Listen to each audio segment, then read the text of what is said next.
نبی صلی اللہ علیہ وسلم، یہاں کاف واحد کا صیغہ ہے، خطاب اجماع ہے کہ یہاں خطاب محمد الرسول اللہ سے شخصاً ہے، جیسے سورۃ الضحیٰ شخصی گفتگو ہے اللہ کی اپنے نبی کے ساتھ، بالکل ذاتی پرسنل سرگوشی کے انداز میں۔ سورۃ الانشراح ذاتی بات ہے کہ جو ہو رہی ہے اللہ کی اور رسول کے مابین۔ اسی طریقے سے یہ سورہ مبارکہ یہ بھی بالکل خالص ذاتی، آگے جو آئے گی سورۃ النصر وہ بھی بالکل ذاتی سطح پر ہے، خاص معاملہ، لیکن یہ کہ اس کا تعلق پھر بھی پورے معاشرے سے تھا، نظام کے بدلنے سے ہو، وہ آگے آئے گی صورت۔ یہاں تو یہ خالص ذاتی معاملہ ہے، انا اعطیناک الکوثر فصل لربک وانحر ان شانئک هو الابتر۔ اب یہاں سب سے پہلے تو لفظ کوثر کو سمجھنا ہے، یہ کثیر سے مبالغے کا صیغہ ہے، کثیر سے فعول کی وزن پر، ویسے مبالغے کے بہت سے اوزان ہیں لیکن یہ کہ ایک وزن جو ہے وہ فعول فعل، تو یہ فعل کے وزن پر یہ مبالغے کا صیغہ ہے، کثرت انتہائی بہتات، اور اس سے مراد ہر خیر، ہر بھلائی، تمام حسنات وہ ہم نے آپ کو نہایت محتاط، نہایت کثرت کے ساتھ عطا کر۔ انا اعطیناک الکوثر۔ اب اس میں ذرا ذکر کرنا چاہتا ہوں اور خاص طور پہ بعد میں ذرا وضاحت بھی کروں گا کہ مولانا اصلاحی صاحب نے تو اس سورہ مبارکہ کا کوئی خاص حق ادا نہیں کیا ہے، لیکن یہ کہ مولانا مودودی صاحب نے واقعہ یہ کہ حق ادا کیا ہے، جس قدر تفصیل کے ساتھ انہوں نے جو تفاسیر میں اور مختلف اقوال ہیں انہیں جمع کیا ہے باریک بینی کے ساتھ، اس میں بہت محنت یقیناً ان کی لگی ہوگی، جس کے لیے کہ ہمیں ان کا ممنون ہونا چاہیے۔ اور ظاہر بات ہے من لم یشکر الناس لا یشکر اللہ، جو اختلاف ان سے ہے وہ اپنی جگہ پر ہے، لیکن یہ جو ان کی خدمت ہے اس کی قدر کرنا، اور اس کا اگر کوئی فیض کسی کو پہنچے اس پر شکر کرنا، ان کے لیے دعائے خیر کرنا، یہ واجب ہے۔ انہوں نے جو گنتی کی ہے کہ حضور کو کیا کیا خیر اللہ نے عطا فرمایا، اب ایک تو یہ ہے کہ اس کو عام پر جو ہے وہ ملحوظ کیا جائے، اور ایک ہے خاص روایات کے حوالے سے اس کا کیا مفہوم سامنے آتا ہے، تو وہی لغوی بات، اور پھر یہ کہ جو معصور ہے اور منقول ہے مفہوم کوثر کا، یہ دونوں میں آپ کے سامنے رکھ رہا ہوں۔ سب سے پہلی شے جو اللہ نے محمد الرسول اللہ کو کثرت سے عطا فرمائی وہ اخلاق حسنہ، اس لیے کہ دوسری ہی وحی میں فرمایا وَإِنَّكَ لَعَلَىٰ خُلُقٍ عَظِيمٍ، جس کا لوہا جو ہے وہ خود کفار قریش نے مانا الصادق الامین۔ ابو جہل بھی یہ نہیں کہہ سکا کہ محمد نے کبھی جھوٹ بولا، صاف مانا اس نے صلی اللہ علیہ وسلم کہ انہوں نے کبھی جھوٹ نہیں۔ پھر یہ کہ سب سے بڑا خیر نبوت اور رسالت، نبوت رسالت رحمت ہے، اور رحمت للعالمین بنا کر محمد رسول اللہ صلی اللہ علیہ وسلم بھیجے گئے، تو یہ خیر کثیر، یہ خیر جو ہے نبوت اور رحمت، یہ اپنے منطقی انتہا کو پہنچی ہے، اپنے تکمیلی مرتبے کو پہنچی ہے محمد رسول اللہ صلی اللہ علیہ وسلم کی شخصیت مبارکہ میں۔ اس اعتبار سے یہ دوسرا ہے۔ پھر جو تعلیمات آپ لے کر آئے، سب سے بڑی شے توحید، پھر وہ نظام توحید جس کا کہ سیاسی سطح پر اس کا نظام خلافت کا ہے، معاشیات میں اس کا نظام امانت اور کفالت کا ہے، یہ سارا نظام جو دیا یہ سب سے بڑا خیر ہے جس کی ضرورت ہے آج نوع انسانی۔ چنانچہ میں نے اسی کتاب میں نبی اکرم صلی اللہ علیہ وسلم کا مقصد بعثت، اس میں اس پر بحث کی ہے۔ آج کی انسان کو، آج کی انسانیت کو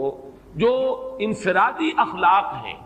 شخصی انسان کی انفرادی سیرت و کردار، اس کی اتنی زیادہ ضرورت نہیں ہے، اور اس میں کوئی نئی چیز نہیں تھے جو محمد لے کر آئے ہو صلی اللہ علیہ وسلم۔ صداقت، امانت، ایفاء عہد، حضرت اسماعیل کے بارے میں آیت آپ کو سنا چکا، کانا صادق الوعد، وعدے کا پورا کرنے والا، جس نے اپنی گردن رکھ دی، چلائیے ابا جان چھری چلائیے، وعدہ کیا تھا ستجدنی انشاءاللہ صابرا، اور پھر گردن ٹکا دی، چلائیے چھری اگر آپ پروردگار کا حکم۔ صداقت میں، امانت میں، زہد، اللہ تعالیٰ کی طرف رجوع میں، حنانا من لدنا وزکاۃ وکان تقیا، یہ حضرت یحییٰ کی شان۔ البتہ محمد الرسول اللہ صلی اللہ علیہ وسلم نے ایک طرف تو تمام ان اخلاق حسنہ کا گلدستہ اپنی شخصیت میں پیش ہے، ایک تو جامعیت کبریٰ ہے، ورنہ تمام انفرادی اقدار جو ہے وہ تو اس سے پہلے مکمل ہو چکی تھی، البتہ سب کو متوازن شکل میں جمع کر دینا، زہد بھی ہو اور ادائے حقوق بھی ہو، دنیا میں رہیں بھی اور پھر یہ کہ دنیا سے لو نہ لگے، شادیاں بھی کریں، لیکن یہ ہے کہ اللہ تعالیٰ کی بندگی کے اندر اس سے کہیں کوئی کمی نہ آئے۔ یہ ہے اصل میں کہ جو حضور کا ذاتی سطح پر جو آپ کی کنٹری، لیکن اس سے بھی آگے بڑھ کر آپ نے اجتماعی اخلاق اور اجتماعی نظام دیا ہے۔ آج کے انسان کو سب سے بڑی ضرورت اس کی، جب تک نظام عادلانہ نہیں ہے، نظام صحیح نہیں ہے، نظام منصفانہ نہیں، تو ظاہر بات ہے کہ اس کے نیچے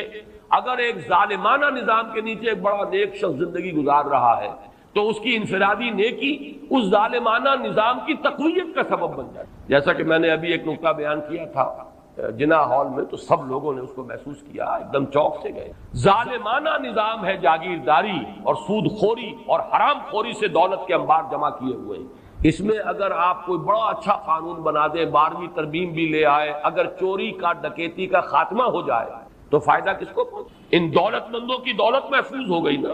ان حرام خوروں کا جو کچھ دولت کا انبار ہے وہ محفوظ ہوگا. تو معلوم ہوا بہترین قانون غلط نظام کے تحت تو در حقیقت اس نظام کو قائم رکھنے اور اس کی تقویت کا ذریعہ بنتا. تو معلوم ہوا کہ اصل شے نظام ہے، قانون سب سرو کرتا ہے نظام کو، قانون کسی نظام کو چلانے کا ذریعہ بنتا ہے. تو اگر نظام ہی غلط ہو تو صحیح ترین قانون بھی در حقیقت ایک نظام غلط نظام کو چلانے کا اور تقویت دینے کا ذریعہ بن جائے گا. تو سب سے بڑا خیر جو عطا کیا ہے، جس کے بارے میں اقبال کے وہ 2 اشعار بڑے قیمتی، ہر کجا بینی جہان رنگ و بو، آنکھ از خاکش بروی دارزو، یاد نور مصطفیٰ اورا بہاست، یا ہنوز اندر تلاش مصطفیٰست. وہ خیر جو محمد نے دیا تھا صلی اللہ علیہ وسلم، یا تو اسی سے لوگوں نے کچھ مستعار لیا ہوا ہے، اور یا یہ کہ ابھی اس خیر کے لیے، اس خیر کثیر کی طرف نوع انسانی جو ہے اس کی تلاش میں سرگرداں ہے. پھر آپ کو جو خیر کثیر دیا، رفعنا لک ذکرک، آپ کا ذکر بلند کیا، آپ کو اتنی بڑی امت دی گئی، ایسے جانثار صحابہ دیے گئے. ذرا تقابل کیجئے، کہاں موسیٰ کے ساتھی تھے کہ جب کہا گیا کہ جنگ کے لیے میدان میں آؤ، فاذهب انت وربك فقاتلا انا هاهنا قاعدون، یہ کہہ کر بیٹھ گئے. اور کہاں محمد کے ساتھی ہیں صلی اللہ علیہ وسلم، جہاں آپ کا پسینہ گرا وہاں اپنی خون کی ندیاں بہا. یہ محمد کے ساتھی ہیں، ایسے جانثار، ایسے اعوان و انصار، ایسے خلفاء ابو بکر اور عمر اور عثمان اور علی جیسے خلفاء رضی اللہ تعالیٰ عنہم اجمعین. پھر امت، کتنی بڑی امت، کتنے اولیاء اللہ، کتنے صلحاء، کتنے اتقیاء، کیسے کیسے علماء، کیسے کیسے مجددین امت. تو واقعہ یہ ہے کہ ہم نے آپ کو خیر کثیر عطا فرمایا. پھر اگرچہ اولاد نرینہ تو نہیں دی، یہ بھی اللہ کی اپنی ہی کوئی حکمت ہے، اس پر کبھی میں نے گفتگو کی بھی ہے لیکن اس وقت اس کا موقع نہیں ہے. لیکن یہ کہ آپ کی صاحب دادی حضرت فاطمہ سے جو اولاد آپ کو حسنی اور حسینی سید کتنی تعداد میں آج دنیا میں موجود، ان میں کیسی کیسی شخصیتیں، حسنین حضرت حسن حضرت حسین رضی اللہ تعالی عنہما. پھر بڑے بڑے مجاہدین کبار ان میں اٹھے، حضرت حسن زکیہ اور حضرت زید سے لے کر خود سید احمد بریلوی رحمت اللہ علیہ، یہ کون تھے؟ انہیں اسی خاندان سادات میں. تو معلوم یہ ہوا کہ جہاں تک آپ کی اولاد کا تعلق ہے، روحانی اولاد، اور پھر یہ کہ یہ اولاد جو آپ کی بیٹی سے اگرچہ حضرت فاطمہ سے چلی ہے، لیکن یہ کہ اس میں بھی کوئی کمی کا معاملہ نہیں. تو یہ تو 5 چیزیں وہ ہیں کہ جو اگر لفظ کوثر کو اس کے لغوی مفہوم پر رکھا جائے تو یہ 5 مفاہیم ہیں. اور اب آئیے اس کا ایک مفہوم وہ ہے کہ جو منقول ہے روایات سے. ایک حوض ہے یہ کوثر جو میدان حشر میں، اور جس کے ساقی یہ کوثر ہے محمد الرسول اللہ صلی اللہ علیہ وسلم. امت وہاں پہنچے گی، العطش العطش جب سب پکار رہے ہوں گے تو صرف امت محمد صلی اللہ علیہ وسلم کو وہاں سے سیرابی عطا ہوگی اور حضور ہوں گے ساقی کوثر. دوسری روایات میں یہ آتا ہے کہ یہ جنت کی نہر ہے کوثر، اور معلوم یہ ہوتا ہے کہ اسی نہر کا پانی ہے کہ جو میدان حشر کے اندر اس حوض کے اندر جمع ہو. اس میں مولانا مودودی صاحب نے اپنی اس تفہیم میں بڑی تفصیل سے وہ روایات درج کی ہیں، میں صرف چند ان میں سے آپ کو سنا رہا ہوں. مسلم شریف کی روایت ہے کوثر کے بارے میں، حضور نے فرمایا ہوا حوض ترد علیہ امتی یوم القیامہ، وہ ایک حوض ہے جس پر میری امت آ کر اترے گی. ورد یرد، وارد جو گھاٹ پر اترتا ہے پانی پینے کے لیے، اس کے لیے یہ لفظ آتا ہے میری امت اس گھاٹ پر آ کر سیراب ہو. بخاری کی روایت ہے انا فرطکم علی الحوض، اے مسلمانوں میں تم سے پہلے پہنچا ہوا ہوں گا حوض پر. گویا کہ وہاں میں ساقی کا فریضہ سر انجام دوں، میں میزبان ہوں گا حوض کوثر پر، اور وہاں تمہارا انتظار کروں گا، تمہارا استقبال کروں گا. انا فرطکم، یہ وہی لفظ ہے کہ جو کم سن بچے فوت ہو جاتے ہیں تو ان کی دعائے جنازہ میں یہ لفظ پڑھا جاتا ہے اللہم اجعلہ لنا فرطا واجعلہ لنا اجرا وذخرا. یہ ہم سے آگے جا رہے ہیں، ہم نے جو بھی ان کی خدمت کی ہے پروردگار اس کو آخرت میں ہمارے لیے ذخیرہ بنا. اسی طریقے سے بخاری کی ایک روایت اور بھی ہے انا فرطکم علی الحوض وانا شہید علیکم وانی واللہ لانظر الی حوضی الان، میں تم سے پہلے پہنچ جاؤں گا حوض کوثر پر اور وہاں تمہارا استقبال کروں گا، اور پھر میں تمہاری گواہی دوں گا، تم پر گواہ ہوں گا اس حوض کوثر پر۔ اور خدا کی قسم میں اپنی آنکھوں سے اس حوض کو اس وقت بھی دیکھ رہا ہوں، یعنی دنیا میں رہتے ہوئے بھی محمد الرسول اللہ صلی اللہ علیہ وسلم کو جنت کا مشاہدہ جیسے ایک موقع پر ہوا کہ ایک نماز کے دوران آپ کا ہاتھ بے ساختہ جو ہے آگے بڑھ گیا، ایک مرتبہ بے ساختہ پیچھے کو ہٹے جیسے کسی شے سے دہشت ہو گئی ہو، خوف ہو۔ جب لوگ صحابہ نے پوچھا حضور کیا یہ اس نماز کا خاصہ ہے، یہ بھی اس کا کوئی جز؟ آپ نے فرمایا نہیں، میرے سامنے جنت لے آئی گئی تھی اور بے اختیار میرا ہاتھ بڑھ گیا کہ میں اس کا کوئی خوشہ توڑ لوں تاکہ تمہیں دوں وہ جنت کا میوہ، اور میرے سامنے دوزخ لے آئی گئی اور اس کا بھبکا جو تھا، اس کی حرارت، اس کی وجہ سے مجھے پیچھے ہٹنا پڑا۔ تو دنیا میں مشاہدہ کرایا جاتا تھا، اس لیے حضور نے فرمایا وَإِنِّي وَاللَّهِ لَأَنظُرُ إِلَىٰ حَوْضِي الْآنَ، میں اس وقت بھی اپنے اس حوض کو دیکھ رہا ہوں۔ البتہ ایک حدیث اور بھی ہے، یہ تو حدیثیں جو ہے بڑی میٹھی میٹھی ہیں، ہم امتی ہیں اللہ کے رسول کے اور ہم پہنچیں گے اور ہمیں حضور جو ہے اس حوض سے پلائیں گے، وہ آپ ہمارے ساقی ہوں گے، آپ میزبان ہوں گے، ہم مہمان ہوں گے۔ لیکن یہ کہ ایک اور حدیث سن لیجئے تو شاید یہ ساری خوشی جو ہے ختم ہو جائے گی۔ امتی سے مراد کیا ہے؟ وہ نہیں کہ جو نسلاً مسلمان ہے، مسلمانوں کے گھر پیدا ہو گیا، آج کا مسلمان نہیں، حضور کے زمانے کا مسلمان بھی اگر وہ اس معیار پر پورا نہیں اترتا، والعصر ان الانسان لفی خسر الا الذین آمنوا وعملوا الصالحات وتواصوا بالحق وتواصوا بالصبر، تو حضور کا امتی نہیں ہے۔ چنانچہ یہ روایت ابن ماجہ کی ہے، اور کہا یہ جاتا ہے کہ یہ الفاظ آپ نے یوم عرفہ کا جو خطبہ ہے اس میں ارشاد فرمایا، الا انی فرضتکم علی الحوض، لوگوں آگاہ ہو جاؤ میں حوض کوثر پر تم سے پہلے پہنچوں گا، وَأُكَاثِرُ بِكُمْ، اور میں تمہاری کثرت پر فخر کروں گا۔ اتنی بڑی امت، ایسے بھی تو نبی ہوں گے جن کا امتی ایک دو ہی ہوں گے، صرف کتنے ہوں گے؟ حضرت نوح علیہ السلام کے کتنے امتی ہوں گے؟ اس اعتبار سے محمد الرسول اللہ صلی اللہ علیہ وسلم کے امتی انا اکاثر بکم فلا تسودوا وجہی، تو دیکھنا اس روز میرا منہ کالا نہ کر دینا، میرا چہرہ جو ہے تمہارے اعمال کی مجھے پشیمانی نہ، میرا چہرہ جو ہے سیاہ نہ کر، یہ صدمے اور رنج سے جو چہرہ سیاہ ہو جائے، جو قرآن مجید میں آیا یوم تبیض وجوہ وتسود وجوہ، جس دن بہت سے چہرے بہت سے روشن ہوں گے، تر و تازہ ہوں گے، تابناک، اور بہت سے چہروں پر سیاہی تھپی ہوئی ہوگی۔ فلا تسودوا وجہی انی مستنقذ اناسا ومستنقذ اناس منی، بہت سے لوگوں کو میں چھڑانے کی کوشش کروں گا فرشتوں سے، وہ پکڑ کر لے جانا چاہیں گے، اور بہت سے لوگ مجھ سے چھڑا لیے جائیں گے، لے جائے جائیں گے، وہ میرے امتی نہیں ہوں گے۔ فاقول یا رب اصحابی، میں کہوں گا اے رب یہ تو میرے ساتھی تھے، یہ تو میرے اصحاب میں سے تھے، اور اللہ تعالیٰ فرمائے گا فیقول انک لا تدری ما احدثوا بعدک، اے نبی آپ کو پتہ نہیں آپ کے بعد انہوں نے کیا کیا ہے، کون کون سی شرارتوں میں حصہ لیا ہے، کیا چیزیں پیدا کی۔ حضور کے زمانے کے کتنے مسلمان ہوں گے جو بعد میں مسلمہ پر ایمان لے آئے، کافر ہو گئے، کتنے لوگ ہوں گے جب وہ داخل ہو رہے تھے، جو اگلی صورت ہم پڑھیں گے، اذا جاء نصر اللہ والفتح ورأیت الناس يدخلون فی دین اللہ افواجا، ان میں سے کتنے یخرجون من اللہ من دین اللہ افواجا ہو گئے، فوج کے فوج، قبیلے کے قبیلے، پورے کے پورے، یا زکوٰۃ کے منکر ہو کر کافر ہو گئے، اور یا یہ کہ نبی جھوٹے نبیوں کو مان کر کافر ہو گئے۔ تو اے نبی یہ آپ کے امتی نہیں۔ پھر یہ کہ جنہوں نے بھی احدث بدعات ایجاد کی، وہ چیزیں جس کو فرمایا گیا ہے من احدث فی امرنا ھذا ما لیس منہ فہو رد، جو شخص ہمارے دین کے اندر کوئی چیز نئی بدعت، نئی شے ایجاد کرے گا جو اس میں سے نہیں ہے اصلاً، وہ مردود، اور وہ شے بھی مردود۔ تو اللہ تعالی ہمیں اس انجام بد سے بچائے کہ ہم تو وہاں پر پہنچے حوض کوثر پر کہ حضور صلی اللہ علیہ وسلم کے ہم مہمان اور آپ ہمارے میزبان، اور فرشتے ہمیں کھینچ کر لے جائیں، اور حضور بھی پکارتے رہ جائیں میری امت ہے کہاں لے کر جا رہے ہو، اور آپ کو جواب ملے کہ نہیں اے نبی آپ کو معلوم نہیں، فیقول انک لا تدری ما احدث بعدک،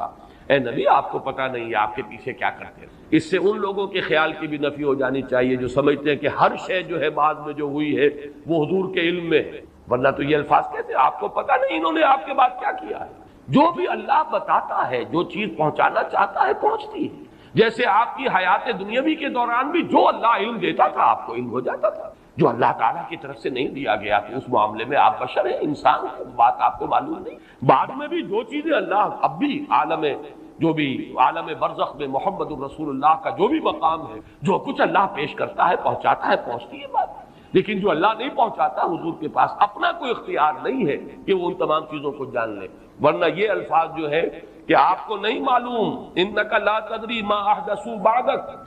اپنے زمانے کے لوگوں کا بھی جو بعد میں حشر ہوا وہ اس حدیث کی روح سے ثابت ہو رہا ہے کہ حضور کو بتایا جائے گا کہ آپ کو معلوم نہیں، آپ دھوکہ نہ کھائیں کہ یہ آپ کے زمانے میں ایمان لے آئے تھے لہذا آپ کے صحابی ہیں، بعد میں جو کچھ انہوں نے کیا ہے وہ آپ کو معلوم ہے. بہرحال یہ ہے حوض کوثر اور وہ نہر کوثر جو حضور کو عطا فرمائی گئی. میں بعض روایات میں آتا ہے خاص طور پر کہ اس کی لمبائی اتنی ہوگی جتنی ایلاک جو یہ بندرگاہ ہے جس سے کہ سن 67 کی جنگ شروع ہوئی تھی، بلاکیٹ کر دیا تھا صدر ناصر نے، تو سن 67 کی عرب اسرائیل جنگ شروع ہوئی. یہ خلیج ایلا کے بالکل ٹپ کے اوپر جا کر بحر احمر جو ہے ریڈ سی اوپر جا کر تقسیم ہو جاتا ہے دو کھاڑیاں، ایک خلیج سویس ہے مغرب کی طرف جا رہی ہے شمال مغرب کی طرف، ایک ہے یہ خلیج عقبہ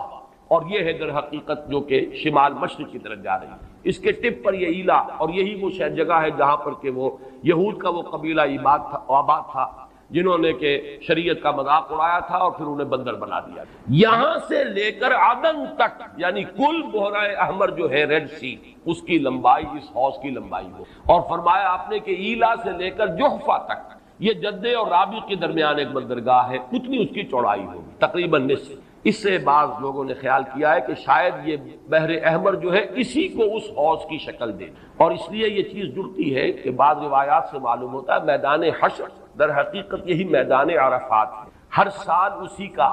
گویا کہ ریہرسل ہوتا ہے. جیسے کفن کی دو چادریں ہماری ہوں گی ویسے ہی دو چادریں لے کر آدمی میدان عرفات کے اندر حاضر ہو اور اس کو کھینچ دیا جائے گا. وَإِذَا الْأَرْضُ مُدَّتْ، اس کو کھینچا جائے گا، اسی سے جگہ سے وہ کھینچایا جائے گا اور وہ بن جائے گا میدان حشر. اور ظاہر بات ہے کہ پھر اسی حشر میں یہ حوض کوثر ہو سکتا ہے کہ بحر قلزم ہی کو اللہ تعالیٰ اس وقت وہ شکل دے دے. اس کا پانی انتہائی شیریں ہوگا، شہد سے زیادہ میٹھا، دودھ سے یا چاندی سے زیادہ سفید، اور اس کا جو پھر حوض کے جو تہ کے اندر کنکر پڑے ہوں گے وہ سچے موتی ہوں گے اور زمرد ہوں گے اور قیمتی پتھر ہوں گے. یہ اس حوض کی شان ہے. اللہ تعالی ہمیں اس حوض پر پہنچائے اور محمد الرسول اللہ صلی اللہ علیہ وسلم کے دستے مبارک سے ہماری وہ جو اس وقت کی تشنگی ہوگی اسے سیرابی عطا فرمائے. انا اعطیناک الکوثر، میں نے لفظ کوثر کے ضمن میں دونوں باتیں عرض کر دی. اس کو لغوی اصل پر رکھیے تو وہ سب کوثر ہے، ساری خیرات و حسنات جو اللہ نے عطا فرمائی،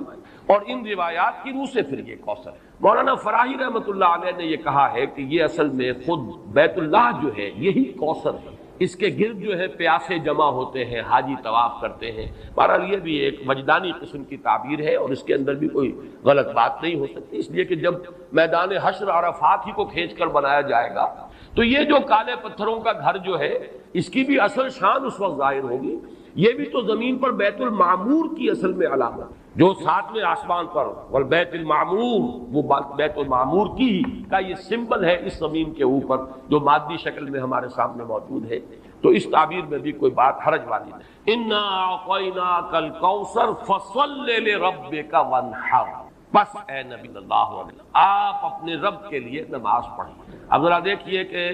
سورہ علق میں بھی آخر میں جو الفاظ آئے تھے کہ آپ پرواہ نہ کریں اس مخالف کی، اس ابو جہل کی پرواہ نہ کریں، اپنے رب کے لیے سجدہ کیجئے اور قریب ہو جائے، ان سے بالکل مستغنی ہو جائے، یہ آپ کا کچھ نہیں بگاڑ سکتے. ان کی مخالفت وقتی طور پر تو آزمائشیں پیدا کرے گی خود آپ کے لیے بھی اور آپ کے ساتھیوں کے لیے، لیکن اس کا کوئی مستقل اثر نہیں ہوگا. آپ کے قدم آگے بڑھتے چلے جائیں گے، کامیابی آپ کے قدم چومے گی. آپ کا یہ دین جو ہے جو اللہ نے آپ کو دے کر بھیجا ہے یہ دین غالب ہوگا، اس کو غلبہ حاصل ہوگا. آپ کی امت کے لیے دنیا میں خیرات و برکات کے جو ہے خزانے کھول دیے جائیں گے. بس اپنے رب کے لیے نماز پڑھ. اب یہ یہاں پر مراد نماز سے وہ نماز ہے جو حضور کو عطا ہوئی اور جو حضور کی وساطت سے ہمیں آتا. یہ وہ نماز ہے جس کا نظام ہے یہ 5 وقتہ نماز، یہ تو فرض ہے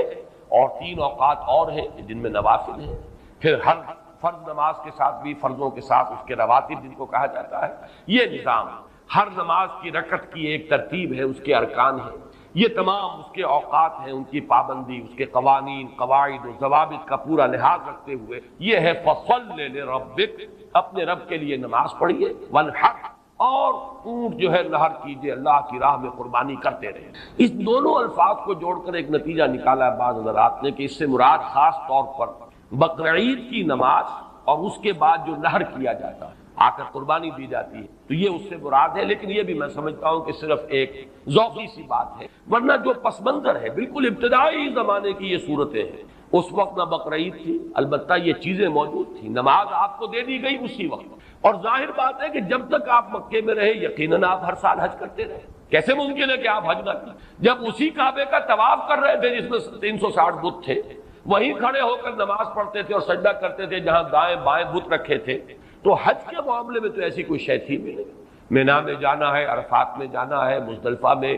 یا جو بھی ان کا باقی رہ گیا تھا، تو ہر سال آپ حج بھی کرتے ہوں گے، اور یقیناً بہت سے اونٹ آپ قربان بھی کرتے ہوں گے۔ آپ نے حجۃ الوداع میں 100 اونٹ نہر کیے ہیں، جن میں سے 63 اپنے دست مبارک سے نہر فرمایا ہے، اور بقیہ 37 حضرت علی نے آپ کی 100 اونٹ۔ تو اس سے اندازہ کیجئے کہ جو ابتدائی دور ہے، یہ صورتیں جب نازل ہو رہی ہیں، اس وقت تو حضور کی جو ہے مالی حالت بھی بہت اچھی، حضرت خدیجہ متمول ترین خاتون عرب کی، وہ آپ کے حوالہ عقل میں تھی، اس اعتبار سے یقیناً اس وقت بھی آپ نہر کرتے ہوں گے۔ اور نہر جیسا کہ میں بیان کر چکا ہوں، اس دور میں غریبوں کو کھانا کھلانا، گوشت کا بانٹ دینا، وہ یہ در حقیقت ان کے ہاں سخاوت کا سب سے بڑا مظہر۔ فَصَلِّ لِرَبِّكَ وَانْحَرْ، تو اے نبی آپ کو شکرانے میں وہ سارا خیر کثیر جو آپ کو عطا ہوا ہے، اسی لیے دیکھیے وہ نماز تہجد جب آپ پڑھتے تھے اور اتنی طویل رکعتیں پڑھتے تھے کہ آپ کے پاؤں متورم ہو جاتے تھے، تو لوگوں نے کہا حضور آپ اپنے اوپر اتنا تشدد کیوں کر رہے ہیں؟ آپ کے تو اول تو کوئی گناہ ہے نہیں، کوئی آپ کے مقام کے اعتبار سے اگر کسی شے کو کہا جائے کہ کوئی فروگزاشت ہے تو اللہ تعالیٰ اس کی بھی معافی کا اعلان کر چکا، تو پھر آپ کیوں مشقت جھیلتے ہیں؟ تو جواب آپ کا کیا تھا؟ افلا اکون عبدا شکورا، تو کیا میں اپنے رب کا ایک شکر گزار بندہ نہ بنوں؟ میری یہ نماز شکرانے کی نماز، میں اپنے رب کا شکر ادا کر رہا ہوں، اس نے جو مجھے خیر کثیر عطا فرمایا، اب جس درجے کا وہ خیر کثیر ہے اسی درجے کا شکر مجھے اپنی امکانی حد تک ادا کرنا۔ تو فَصَلِّ لِرَبِّكَ وَانْحَرْ یہاں شکرانے کے طور پر ہے، اِنَّا أَعْطَيْنَاكَ الْكَوْثَرَ فَصَلِّ لِرَبِّكَ وَانْحَرْ إِنَّ شَانِئَكَ هُوَ الْأَبْتَرُ، یقیناً جو آپ کا دشمن ہے وہی ابتر ہے۔ اس ابتر کے لفظ کی مجھے وضاحت کرنی ہوگی۔ شنا، شین، نون اور حمزہ آتا دشمنی کے لیے، وَلَا يَجْرِمَنَّكُمْ شَنَآنُ قَوْمٍ عَلَىٰ أَلَّا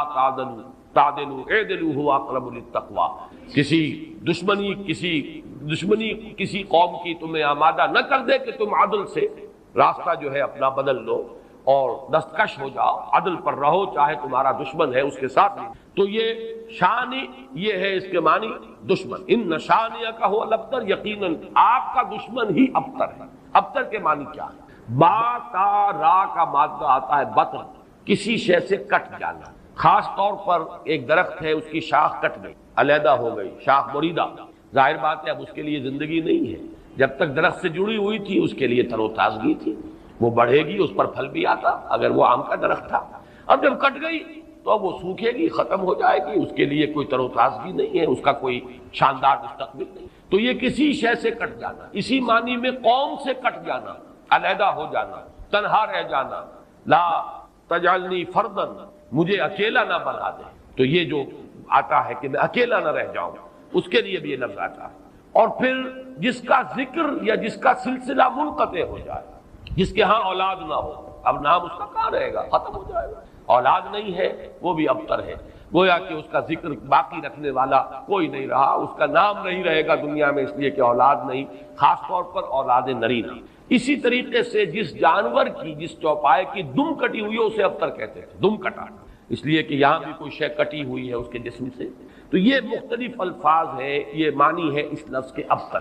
اب اس کو نوٹ کیجئے، حضور کو ابتر کہا قریش ہے، کن کن معنی میں کہا اس کی تفصیل میں ابھی آپ سنا رہا ہوں، اور اس کا جواب دیا جا رہا ہے کہ یہ آپ کو ابتر کہہ رہے ہیں، اے نبی در حقیقت یہ ابتر ہو، بلکہ یہ ابتر ہے، ان شانئک ھو الابتر۔ حضور کو ابتر کس کس معنی میں کہا ہے؟ بالکل اوائل میں جبکہ حضور صلی اللہ علیہ وسلم نے اپنا پیغام شروع کیا ہے تو لوگوں نے کہا بطرا محمد منا، یہ ابن جریر کی روایت ہے، محمد ہم سے کٹ گئے، ہمارا اپنا ایک طریقہ تھا، ہماری تہذیب، ہمارا تمدن، ہماری روایات، ہمارا مذہب، ہمارے عقائد، اب محمد ہم کٹ گئے، تو اس کا مطلب یہ ہے کہ یہ شاخ سوکھ جائے گی۔ یہ اگر جمعیت کے ساتھ رہتے، پوری اپنی قوم کے ساتھ رہتے تو ان کے لیے بھی شاندار مستقبل تھا، اب ان کا مستقبل بہت تاریک ہے۔ یہ بالکل ایسی بات ہے جیسے واصل بن عطا یہ شاگردوں میں سے تھا حضرت حسن بصری رحمۃ اللہ علیہ کے، وہ تابعین میں سے ان کا شاگرد اور بڑا ذہین شاگرد، لیکن اس نے مسئلہ تقدیر پر، جبر و قدر پر بحثیں شروع کی، تو جب اس طرح کی باتیں اس نے کہی کہ جو اہل سنت کے شایان شان نہیں، تو پھر حضرت حسن بصری نے اسے اپنے درس سے نکال دیا اور کہا کہ اعتزل عنا، یہ ہم سے علیحدہ ہو گیا، اب اس کا ضابطہ علیحدہ ہے، اس کا ہم سے کوئی تعلق نہیں۔ اسی اعتزل عنا سے اعتزال کا مذہب بنا ہے، اور معتزلہ کہلاتے ہیں علیحدہ ہو جانے والے لوگ۔ تو اسی طریقے سے قوم کا پہلا ریئیکشن یہ تھا حضور صلی اللہ علیہ وسلم کے بارے میں کہ بطر محمد منا، محمد ہم سے کٹ گئے صلی اللہ علیہ وسلم۔ اسی طریقے سے ایک مرتبہ قریش کی بڑی کوئی چوپال کے اندر ان کی بڑی مجلس تھی، اور کعب بن اشرف جو ہے وہ آیا ہوا تھا، یہودی، مدینہ منورہ سے، اس وقت تک تو یثرب تھا، ابھی کہاں مدینہ منورہ، اس وقت تک تو یثرب ایک بستی تھی، اس کا نام یثرب، وہ تو حضور ہجرت فرما کر گئے تو پھر وہ مدینۃ النبی اور المدینۃ المنورہ بنا ہے۔ تو وہاں لوگوں نے کہا، حضور کا ذکر کیا، اس نے پوچھا ہوگا کہ سنا ہے آپ کے ہاں کوئی ہے جس نے نبوت کا دعویٰ کیا ہے، تو الفاظ نقل کیے ہیں بزار نے حضرت ابن عباس رضی اللہ تعالی عنہما سے، الا تری الی ھذا الصبی المنبتر، دیکھتے نہیں ذرا تم، الا تری، یہ وہی ارایت الذی، یہ ان کے ہاں تعجب کی بات ہوتی تھی، ذرا دیکھو تو، تعجب بھی تحقیر بھی، یہ ہمارا ایک بچہ ہے۔ اب دیکھیے بچہ کہہ رہے ہیں، حضور اس وقت 42-43 سال کے ہوں گے، لیکن یہ انداز حقارت ہے، یہ تحقیر۔ پھر یہ کہ یہ لوگ ہوں گے 60 65 70 کے، یہ بڑے چودھری بیٹھے ہوئے، تو ان کے لیے تو وہ نوجوانی کی جو عمر ہے وہ 42-43 سال، وہ بھی گویا کہ بچہ ہونے کی بات ہے۔ الا تری الی ھذا الصبی المنبتر من قومہ، جو کٹ گئے اپنی قوم سے، یزعم انہ خیر منا، اور سمجھتا یہ کہ یہ ہم سے بہتر ہے، اس کا دین ہم سے، ہمارے دین سے بہتر، اس کا عقیدہ توحید ہمارے عقیدہ شرک سے بہتر، وَنَحْنُ أَهْلُ الْحَجِيجِ وَأَهْلُ الصَّدَانَةِ وَأَهْلُ السِّقَایَةِ، حالانکہ ہم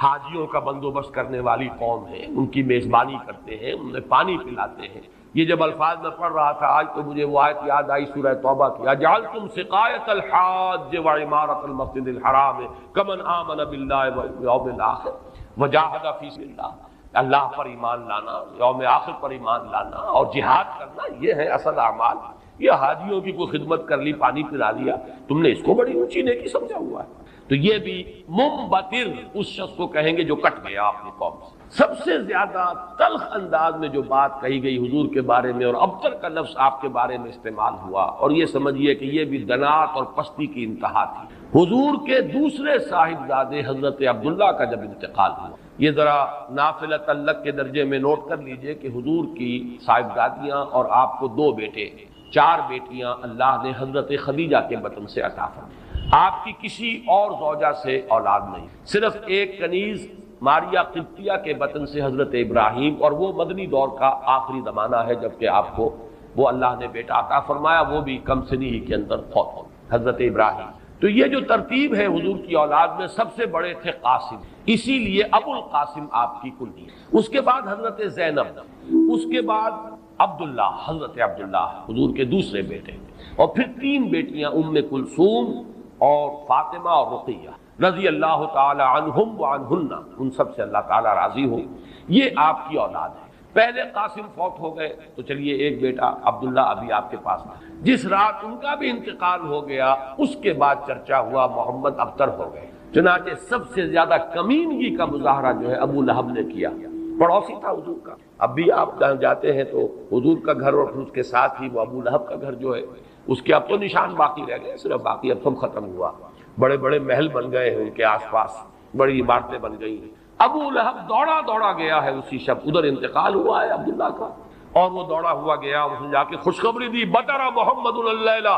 آج کی رات محمد کی جڑ کٹ گئی، محمد ابتر ہو گیا صلی اللہ علیہ وسلم، گویا کہ خوشخبری دے رہا۔ یہ دنات اور پستی کی انتہا ہے۔ اس کو نوٹ کر لیجئے کہ اب آگے چل کر سورۃ اللہب اب دور نہیں رہی ہے، شاید اگلے ہی درس میں ہم 3 صورتیں پڑھیں گے، سورہ کافرون، سورہ لہب اور سورۃ النصر۔ آج جیسے 2 پڑھ رہے ہیں، پچھلے درس میں بھی 2 صورتیں پڑھی تھی، اگلے درس میں 3 صورتیں پڑھیں گے انشاءاللہ۔ بدترین انسان، ارذل الخلائق جو تھا حضور کے دشمنوں میں، وہ ابو لہب ہے، قریب ترین عزیز، حضور کا سگا چچا، لیکن یہ کہ بدترین دشمن، اور دشمن بھی دشمن میں فرق ہے۔ خدا 5 انگوش یکساں نہ کر، نہ ہر زن زن است و نہ ہر مرد، خدا 5 انگوش یکساں نہ کر۔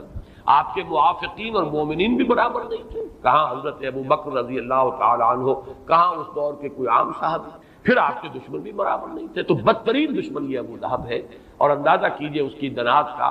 کہ بطرا محمد اللیلہ، آج کی رات محمد کی جڑ کٹ گئی، ابتر ہو گئے محمد، معاذ اللہ، یہی لفظ کہے تھے۔ پھر عاص ابن وائل سہمی جو آپ کے دشمنوں میں سے، مخالفین میں سے بہت بڑا چودھری تھا، ان محمد ابتر، اب تو محمد ابتر ہو گئے، ان کی جڑ کٹ گئی، لا ابن لہو یقوم مقامہ بعدہ، ان کا کوئی بیٹا رہا ہی نہیں کہ جو ان کی جگہ، ان کے مقام پر، ان کی جگہ پر کھڑا ہو، جانشین بنے، ان کے مشن کو آگے لے کر چلے۔ فَإِذَا مَاتَ انقطع ذِكْرَهُ،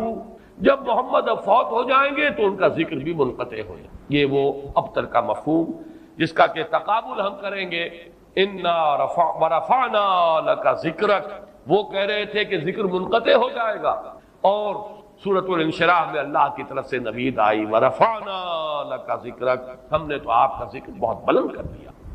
تو یہ ہے ان شانئک ھو الابتر، اے نبی آپ ابتر نہیں ہوں گے، آپ کو تو ہم نے خیر کثیر عطا فرمایا، آپ کا ذکر بلند کیا، آپ کی مانوی اولاد، آپ کی امت، کتنے بڑے بڑے اولیاء اللہ، صوفیاء، اہل اللہ، اتقیاء، صلحاء، مجددین، علماء،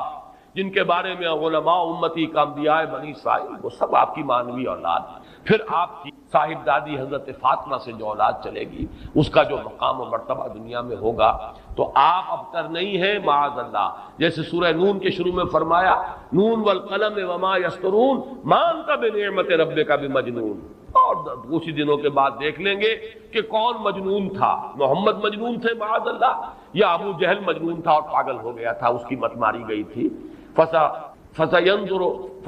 وَيَنظُرُونَ بِأَيِّكُمُ الْمَفْتُونُ، یہ میں بھول رہا ہوں آیت، آپ بھی دیکھ لیں گے اور یہ بھی دیکھ لیں گے کہ کون تھا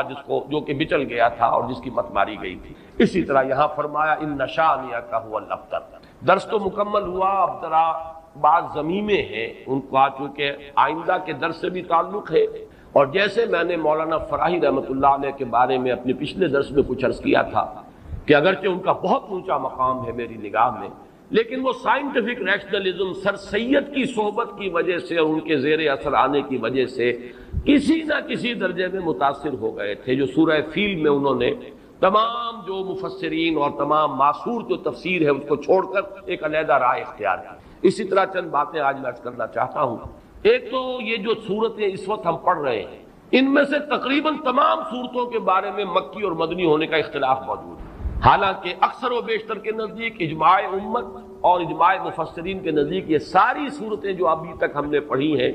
یہ مکی ہے، لیکن مدنی کی روایات بھی موجود ہیں۔ خاص طور پر اس سورہ مبارکہ کے بارے میں تو ایک ایسی روایت ہے جو مسلم شریف میں بھی ہے، مسند احمد میں بھی ہے، سنن ابی داؤد میں بھی ہے، سنن نسائی میں بھی ہے، اور حضرت انس رضی اللہ تعالی عنہ سے مروی ہے۔ حضرت انس حضور کے خادم خاص رہے مدنی دور میں۔ اب ظاہر بات ہے وہ واقعہ بیان کر رہے ہیں، وہ کہتے ہیں کہ ایک روز حضور ہمارے مابین تشریف فرما تھے اور کچھ گفتگو ہو رہی تھی، اچانک کچھ آپ کو ایک خاص اونگ کی سی کیفیت آپ پر طاری ہوئی، یعنی آپ نے آنکھیں بند کی اور اس کے بعد آپ نے آنکھیں کھولی تو آپ کے چہرے پر مسکراہٹ تھی، تبسم تھا۔ ہم نے پوچھا کس بات پر؟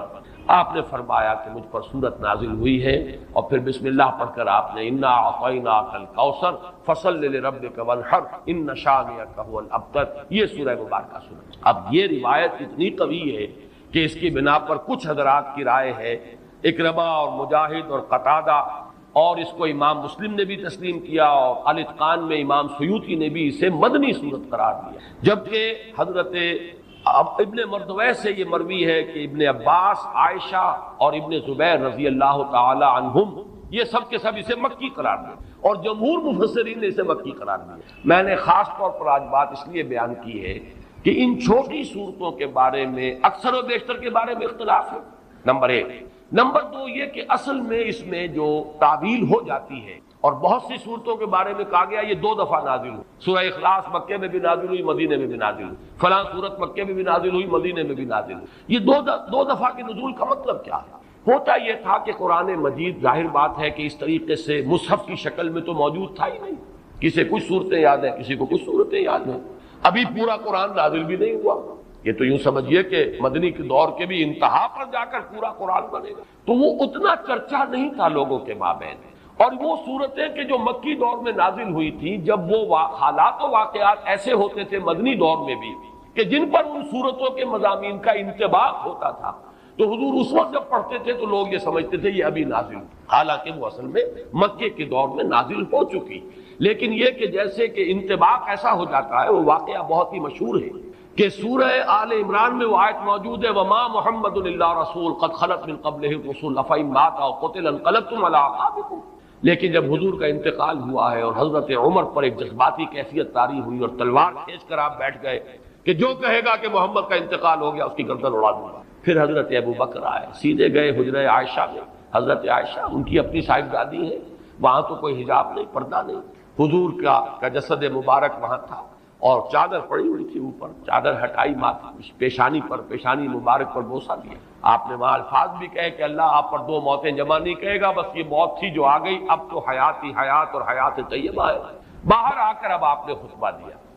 من کان یعبد محمدا فإن محمدا قد مات ومن کان یعبد اللہ فإن اللہ حی لا یموت۔ جو کوئی محمد کو پوجتا تھا وہ سن لے کہ محمد کا انتقال ہو گیا، اور جو کوئی پجاری تھا اللہ کا، پوجنے والا اللہ کو، وہ جان لے کہ اللہ تو زندہ ہے جس پر کبھی موت طاری نہیں۔ پھر آیت پڑھی، وما محمد الا رسول قد خلت من قبلہ الرسل۔ حضرت عمر فرماتے مجھے ایسے محسوس ہوا جیسے یہ آیت اسی وقت نازل ہوئی۔ یہ جو کیفیت ہوتی ہے کہ آیات کا جب مضامین کے اعتبار سے انطباق ہوتا تھا مدنی دور کے مختلف واقعات پر، تو صحابہ یہ سمجھ لیتے تھے بعض کہ شاید یہ صورت ابھی نازل ہوئی ہے، حالانکہ وہ صورت مکی دور کی نازل شدہ صورتوں میں سے۔ یہ میں نے خاص طور پر آج یہ ضمیمہ اپنے درس کا اس لیے بیان کر دیا ہے کہ اگلے درس میں ایک بڑی اہم بحث آئے گی سورۃ النصر کے زمانہ نزول کے بارے میں۔ میری رائے چونکہ اس کے بارے میں نے کافی غور و خوض کیا ہے، اور جس رائے پر میرا دل ٹھکا ہے وہ عام جو تفاسیر میں رائے ہے اس سے مختلف ہے،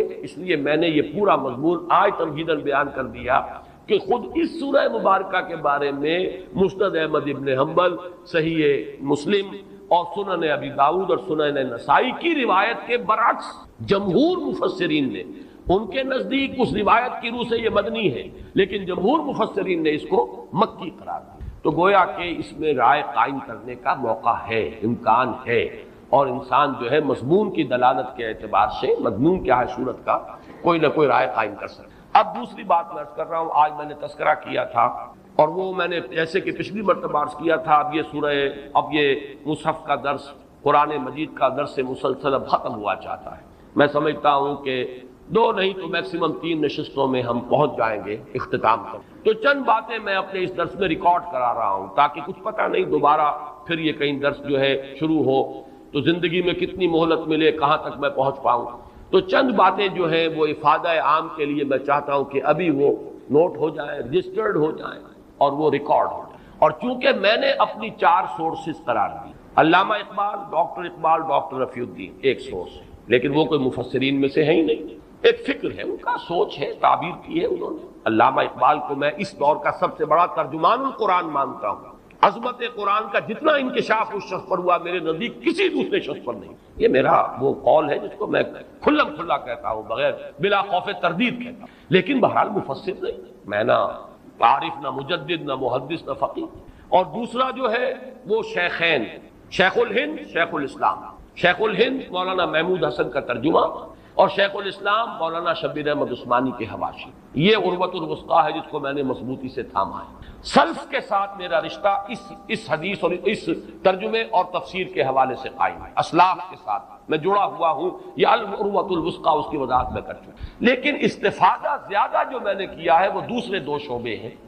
مولانا فراہی اور ان کے شاگرد مولانا اصلاحی، مولانا ابوالکلام آزاد اور ان کے مانوی جانشین مولانا سید ابو العلا مودود۔ ان میں سے 2 حضرات کے ساتھ میری طویل ایسوسیشن رہی ہے، جماعت اسلامی کے ساتھ مولانا مودودی کے ساتھ، پھر مولانا اصلاحی صاحب کے ساتھ اس سے بھی طویل۔ اس پہلو سے میں ان دونوں کے مابین جو بھی کوئی ربط اور تعلق ہے یا جہاں جہاں مجھے اختلاف ہوتا ہے میں اس کو خاص طور پر بیان کر دیتا ہوں، وہ کسی قد کی وجہ سے نہیں ہے، بلکہ اس لیے کہ چونکہ میں نے ان سے بہت کچھ فیض حاصل کیا، لہذا جہاں مجھے ان کی کسی رائے سے اختلاف ہے اسے میں نوٹ کروا دیتا ہوں، تاکہ وہاں میری رائے جو ہے یہ نہ سمجھی جائے کہ میری رائے بھی وہی ہے جو مولانا مودودی کی ہے یا مولانا اصلاحی کی۔ بہرحال اس وقت جو بات مجھے نوٹ کرانی ہے وہ یہ ہے، کیونکہ میں نے آج کہا تھا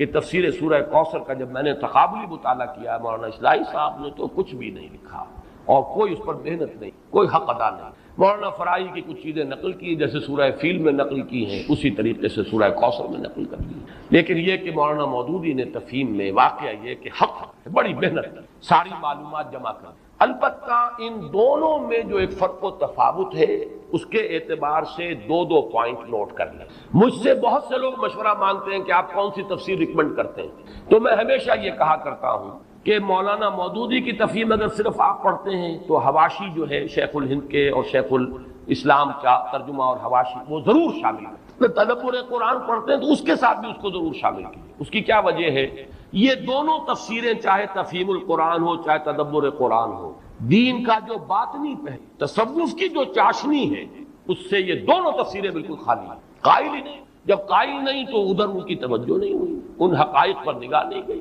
موتی ہیں بکھرے ہوئے ہیں، لیکن یہ کہ آپ کی توجہ نہیں ہے، آپ کو نظر نہیں آگے کہ موتی بکھرے ہوئے ہیں۔ مولانا مودودی کا بھی وہ مزاج نہیں، مولانا اصلاحی صاحب کا بھی وہ مزاج نہیں، بلکہ مولانا اصلاحی صاحب زیادہ ہی سخت ہے۔ اس اعتبار سے ان دونوں کی تفسیروں کے اندر یہ پہلو جو ہے، ایک پہلو بہت ہی یہ سمجھیے کہ یعنی نظر انداز ہو گیا ہے، اس پہلو سے وہاں بڑی کمی ہے۔ اس کمی کو پورا کرنے کے لیے حرکی پہلو تفہیم القرآن میں ہے، تدبر قرآن مجید کے اپنے اسالیب، زبان کی بحث، ادب کے حوالے سے، اور نظم القرآن، قرآن کا نظم، سورتوں کا، آیات کا، یہ مولانا اصلاحی صاحب کا خاصہ ہے۔ لیکن دونوں چونکہ اس سے خالی ہے، معنوی اور وہ جو روحانی مباحث ہے، تصوف کے موضوعات ہیں، لہذا اس کو تو شامل کرنا چاہیے ہر صورت، یعنی شیخ الہند کا ترجمہ اور مولانا شبیر احمد عثمانی کے حواشی۔ باقی ان دونوں کا تفہیم کا اور تدبر کے تقابل میں ایک بات نوٹ کر لیجئے، تفہیم مولانا نے لکھنی شروع کی تھی جبکہ ابھی 40 برس کے بھی نہیں تھے۔ یہ فروری سن 42 میں لکھنی شروع کی ہے جبکہ 38-39 برس کی عمر تھی، سن 3 میں پیدائش۔ تکمیل ہوئی ہے جون سن 72 میں، انتقال سن 1979 میں، یعنی یہ ان کی یوں سمجھیے کہ میچورٹی کا دور ہے پورا کا پورا۔ لیکن یہ کہ شروع میں تفہیم بہت مختصر ہے، 7.5 پارے ایک جلد میں آ گئے، حواشی بہت ہی مختصر، کوئی گہرائی نہیں، کوئی تفصیل نہیں، کوئی شدید محنت نہیں۔ البتہ جیسے جیسے آگے بڑھے ہیں جوہر کھلے ہیں، تاریخی پس منظر ہر صورت کا بہت خوبصورت بیان کی، پھر یہ کہ اقوال جو ہے ہمارے اسلاف کے انہیں جمع کرنے کی بڑی محنت۔ چنانچہ آپ دیکھیں گے کہ یہ آخری جلد جو ہے میرے نزدیک تفہیم کی آخری جلد سب سے زیادہ قیمت۔ اس کے برعکس معاملہ اصلاحی صاحب کا ہے۔ اصلاحی صاحب نے سن 58 میں شروع کی تدبر قرآن جبکہ ان کی عمر اس وقت 54 برس کی، ختم کی ہے سن 1980 میں جبکہ 76 برس کے ہو چکے۔ ان کے ہاں آپ کو یہ نظر آئے گا پہلی جلد ان کا ماسٹر پیس ان کا جو ہے پہلی جلد، اور پہلی جلد جو ہے یوں سمجھ لیجئے کہ تقریباً 10 سال میں لکھی ہے۔ بعد میں معلوم ہوا ہے کہ وہ جلدی کے اندر اور وہ محنت نہیں کر سکے ہیں، پھر جیسا کہ آخری صورت کی جو آخری پارے کی صورتوں میں آ کر تو مجھے شدید مایوسی ہوئی۔ جو وہ پہلو ہے مستقل تصوف کے اور باطنی اور ایمانی حقائق، وہ تو خیر پورے ہی اس تدبر قرآن کے پورے سلسلے کے اندر وہ ڈیفیشنسی ہے، لیکن آخری جلد پر آ کر تو مجھے بہت مایوسی ہوئی۔ یہ معلوم ہوتا ہے بس تیزی سے مکمل کرنے کا اور اس کے اندر کوئی جو محنت جو ہے اس کا مادہ مجھے نظر